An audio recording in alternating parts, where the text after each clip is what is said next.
So you're lounging around, casually scrolling through Pinterest, getting updated on all your daily DIY and decor trends, when suddenly you see something that catches your eye. Your heart begins to pump, your pits begin to sweat.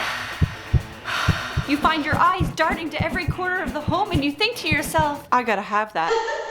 Suddenly, you're led down a path of no DIY return and someone asks you, why are you doing this? And you reply with all your DIY might, Pinterest made me do it! Hi everyone, welcome back to my channel, The Diaries of DIY Danie, a place where I share my DIY journeys and help solve your home decor dilemmas with a custom DIY solution. This is a new series I'm starting on my channel called Pinterest Made Me Do It! A series where I'll be taking cool home decor items that I've seen on Pinterest that I love and recreating them for my home, hopefully for cheaper. But before we get pinning, if you're not already subscribed to my channel, make sure you hit that subscribe button because I got more hacks, more DIYs and custom solutions for your spaces coming up and you don't want to miss out. So without further ado, let's get pinning or swiping.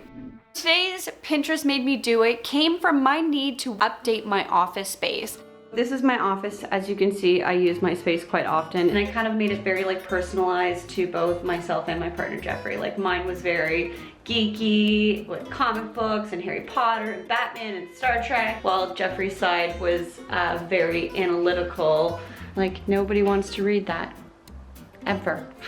But then I also have this space down here and I have a whole bunch of camera equipment that doesn't have a place right now. So I want to make a thin cabinet that's going to be here. There were two items on Pinterest that I had my eye on, and that was the Adina web caning dresser. This was created by HK Living, which was about $2,000 Canadian bucks. I ain't got $2,000 to spend on a cabinet? Hell to the no. I saw this cabinet and pretty much drooled. I was like, oh my god, I love the arches, I love the doors, the gold hardware, I love the web caning. I want you so bad. But no, I can't afford it. And the second item I had my eye on was those really cool acrylic writing boards. I just think a place where I could have a big board to draw an idea out would be bomb. So I wanted it in my office. So the first thing I needed to do was call in my acrylic. Hi there, I'm looking to order a sheet of acrylic. Okay, so I'm off to Plastic World. My ultimate goal was to have a piece that was 6mm, so I just got two pieces that were 3mm so that I could sandwich the paper in between. So just got back from Plastic World. Check it. Then I did some hunting for writable markers and my standoffs. Thank you, Amazon. I was already off to a good start. The DIY creations are coming together. I shouldn't be left alone. So I need to tell you a small story. Last night I'm sitting at my computer and I'm just thinking about how am I going to build this cabinet. When it hits me, it would be cheaper and easier to just hack it. IKEA sells an Iver cabinet in the wood, the same thing as the apothecary drawers that I used, and it'll just save me so much time. So this is going to be the cabinet. I'm going to cut out the front of the doors in this nice archway, add these wood legs, paint it a nice pink, add this nice gold pull hardware, and yeah, so cute. I was a big fan of this direction. I mean, I love IKEA hacks. I know you guys love IKEA hacks. And to be honest, I really like the upward archways versus the sideways ones on the original inspo item. It kind of makes my piece a little bit more original, using inspiration from that piece and not just directly copying it. And now I get to go back to IKEA. And the good part is this piece was only $1. And building the piece really wasn't that bad either. And of course, I had help. Okay, Papa, you gonna help me again? Yeah! Got it. Okay, that's enough. Mommy's gonna build. Okay, so we need a screwdriver. How about that?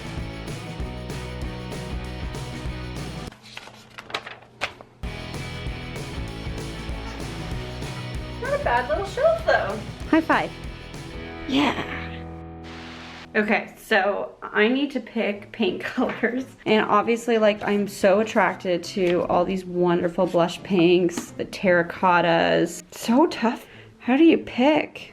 Ugh. Picking paint colors is not easy, and if you can't decide, I always suggest picking up little testers and then put them on the wall or on the piece of furniture that you like. But when you don't want to do that, you can always just find a friend. Do we like pinks or greens? Which one? Pink. We have a pink. Terracotta or pink?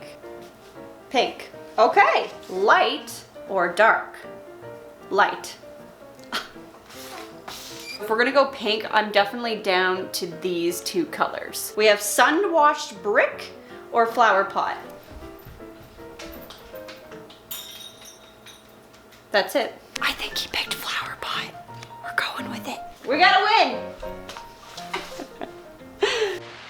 So with these board that I'm gonna put up, my plan is to get some really cool paper designs sandwiched in between the two acrylic pieces.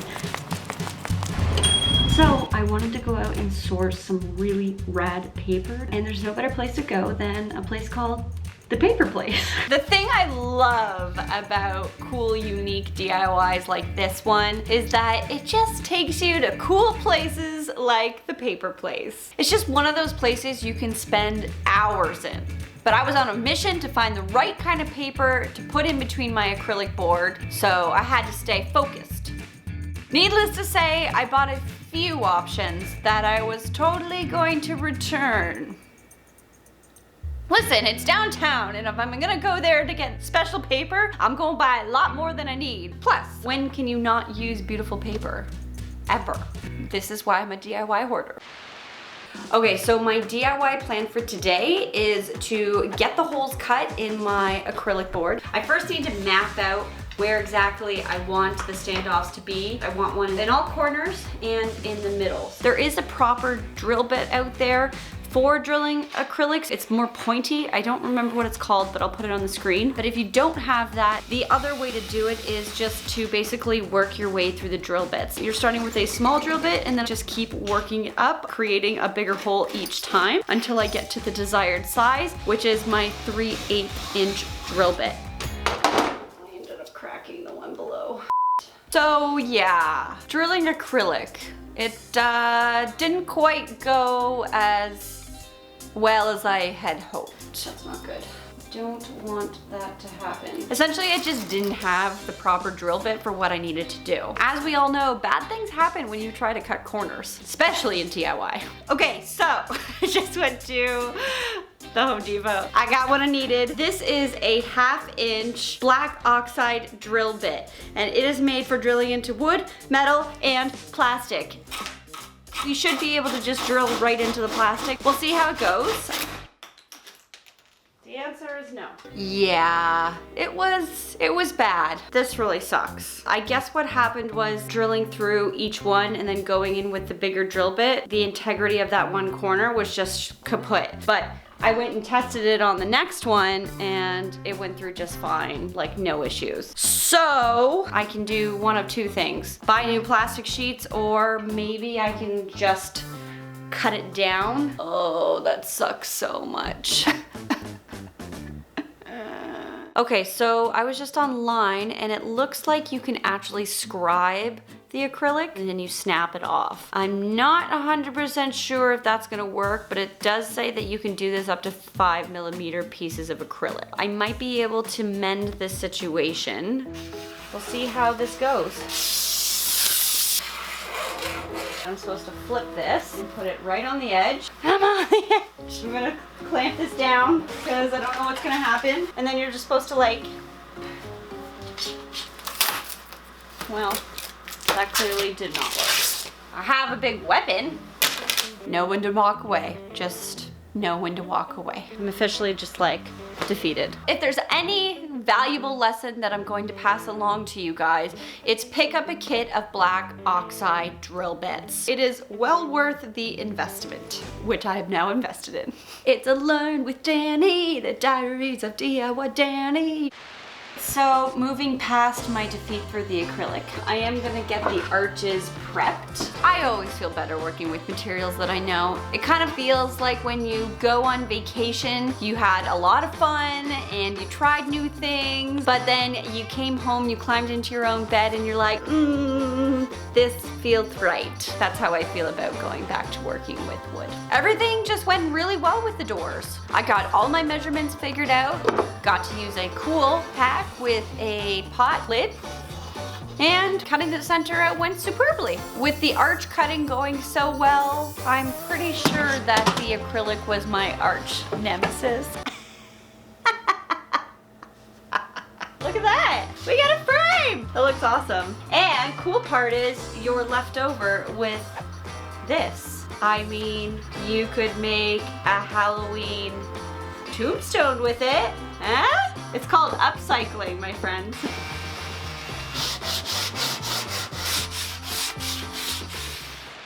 It was a beautiful day in the neighborhood and I was off to fix my situation.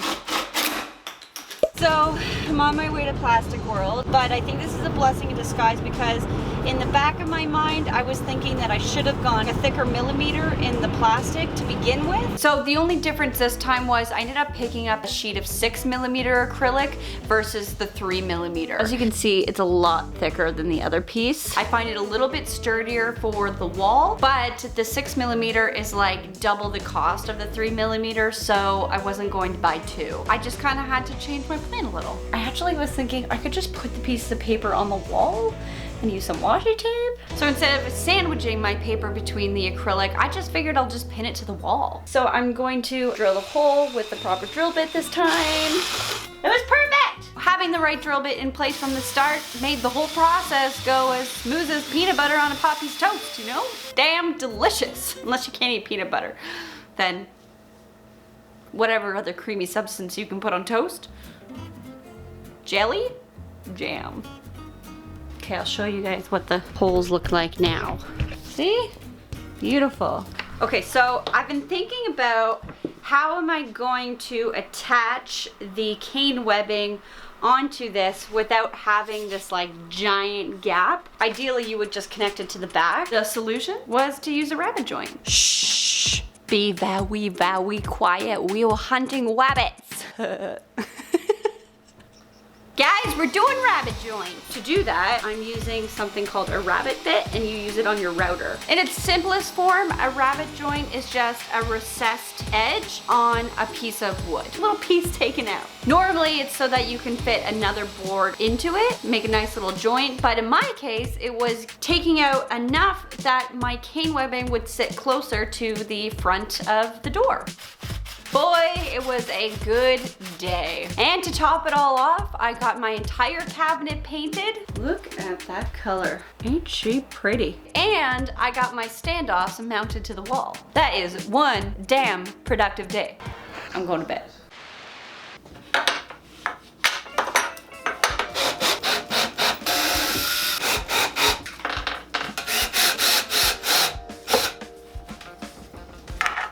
So the next day I got my furniture feet on and I decided not to paint them. I liked the raw wood look. I thought it would match the cane webbing a little bit nicer. And speaking of cane, guess what came today? It was time to get that cane webbing on the door. Oh, I'm so excited. But the way in which I got it on the door ended up changing slightly. Oh, that one did not grab. I don't think that one grabbed either. So I'd originally thought I would just staple the cane down, add a square dowel on top to make it look nice, and Bob's your uncle. But that's not what happened. Ooh, it's tough. It's really hard to get in there. My stapler didn't actually fit in the rabbit groove that I created. It was too big. And on top of that, any staple size that I had would go right through the door front. I need to find a different route. I am gonna go get some glue. I don't have any better ideas. What I found worked best was to cut the cane to the size of your door, then working on one lip side at a time, run a bead of glue, set the cane inside, then take your 1/4 inch square dowel, push it down, and just hold. Once dry, just keep working your way around. It's a really stressful process. And then for the arches, I simply just cut a 12-inch macrame hoop in half. So that should go right in and along there. So here is the final door. I actually ended up filling in some of the gaps with wood filler just to get rid of the gaps, and then it allowed me to basically paint it all in and look a little bit more complete. I don't think it turned out half bad. Now all I have left is just get the doors onto the piece, add the hardware, and then that's it. All right. Happy new day. Last night I did manage to get the hardware on. Check it out. What I ended up using was the wood piece that actually I took off the back of the door originally.